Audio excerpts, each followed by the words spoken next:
اہل مکہ ایک وقت کی نماز سے واقف تھے، جو اشراق کی جو نماز ہے جس کو ہم چاشت بھی کہہ دیتے ہیں، تو مسلمان جب یہ نماز پڑھتے تھے تو حرم میں ادا کرتے تھے۔ نبی کریم صلی اللہ علیہ وسلم بھی حرم میں ادا فرماتے تھے۔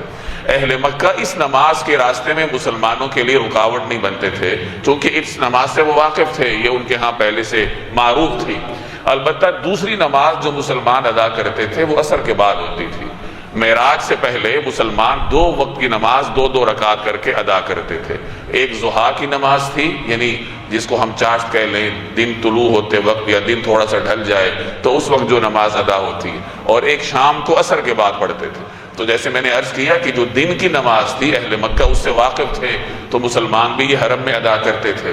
شام کی جو 2 رکعت کی نماز تھی عرب اس سے واقف نہیں تھی، یہ ان کے لیے نئی چیز تھی، تو اس میں وہ رکاوٹ ڈالتے تھے۔ ایسی ہی ایک مرتبہ نماز پڑھنے کے دوران کوئی مشرک نکل آیا، اس نے مسلمانوں کو برا بھلا کہا، تو مسلمانوں میں حضرت سعد بن ابی وقاص موجود تھے۔ یہ چونکہ بڑے جری مسلمان تھے تو انہوں نے ایک اونٹ کی ہڈی اٹھا کر اس مشرک کو دے ماری، وہ اس کے سر پہ لگی، اس کے سر سے خون نکلا۔ تو یہ پہلا خون ہے جو عبادت کے لیے، اسلام کے لیے حضرت سعد بن ابی وقاص نے ایک مشرک کا بہایا تھا۔ تو مسلمان اس طریقے سے نماز کی پابندی کرتے تھے، ہر ممکن طریقے سے مشکل برداشت کرتے تھے لیکن نماز نہیں چھوڑتے تھے۔